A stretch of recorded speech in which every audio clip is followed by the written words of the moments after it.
एक ऐसी प्यारी कहानी लेके आया हूं। महाभारत युद्ध खत्म होता है और पांडव दुनिया का सबसे बड़ा अश्वमेध यज्ञ करते हैं और कहते हैं साहब उस यज्ञ में इतना दान किया, इतना दान किया, इतने गरीब आए, इतने ब्राह्मण आए, इतनी दुनिया आई कि लोगों के घर सोने से भर गए थे। कहते हैं कि साहब देश देशांतरों तक, पशु पक्षियों तक ये चर्चा चल पड़ी कि इतना सोना बांटा गया है। और कहते हैं इसी बहाने थोड़ा सा युधिष्ठिर को अहंकार भी आ गया।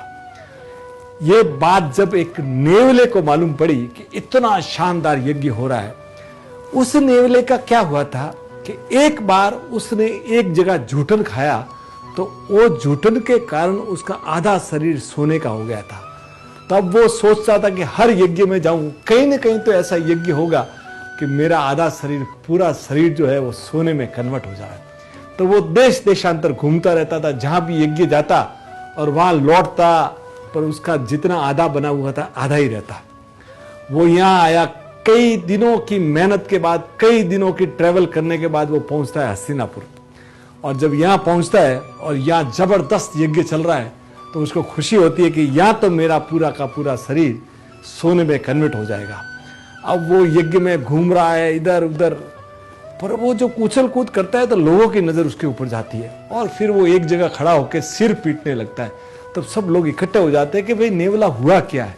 तब वो बोलता है कि मैंने बहुत सच्चा सुनी थी कि इस यज्ञ की कि इतनी तारीफें सुन रहा था, पर मैंने जिस यज्ञ से मैं जाके आया हूं ना उसके मुकाबले ये कुछ नहीं है।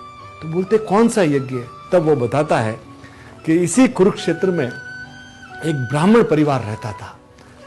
ब्राह्मण की पत्नी, उसका बेटा और उसकी बेटी। और कई साल पहले की बात है जब कई साल तक मेघ बारिश नहीं हुई और अकाल पड़ा तो उनको खाने को भी कुछ नहीं था और कई दिनों से वो उपवास में थे, भूखे थे। और थोड़े दिनों बाद उनको बाजरा मिला तो बाजरे से उन्होंने 4 रोटियां बनाई और चारों रोटी एक चारों परिवार के सदस्य जब खाने बैठे, इतने में क्या वो एक अतिथि आया। तो ब्राह्मण ने अतिथि देवो भव अंदर बुलाया और पहले अपनी रोटी दी। तो वो अतिथि बोला कि मैं तो कई महीने से भूखा हूँ, मेरी उल्टी भूख निकल गई है, मुझे एक रोटी से काम नहीं चलेगा। तो ब्राह्मण की पत्नी ने भी दे दिया, तीसरी बार उसके लड़के ने भी दे दिया और चौथी जो बची खुची थी वो ब्राह्मण के पुत्र वधू ने भी दे दिया। और चारों का जब खाया तो वो आशीर्वाद दिया, पर उसी रात भूख से उन चारों की मृत्यु हो गई साहब। और उसी रात वो जो देवला वहां पहुंचा और जो पीछे जो झूठा पड़ा था ना उसके अंदर आलोटा, तो उसके पूरे शरीर के ऊपर जहां जहां झूठन लगी वो शरीर सोने का हो गया। तब भगवान ने, तब उसने सोचा कि ये कैसा दान है कि इसके कारण मेरा शरीर सोने का हो गया, तो इसीलिए मैं इधर आया था।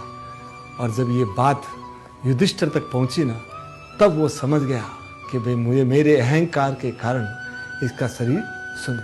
तो जीवन में साहब कभी भी कितना भी बड़ा दान करें, पर जहाँ अगर आपको लगता है कि आप बहुत अहंकार में आ गए ना तो आप भगवान जो है ना वो देखते हैं दिल, भावना। भले आप छोटा दान करो पर अगर भावना अगर आपकी ऊंची है ना तो वो वहाँ तक, वहाँ सोने चांदी के सिक्के नहीं चलते, वहाँ चलता है साहब सिर्फ एक ही, और वो है भावना।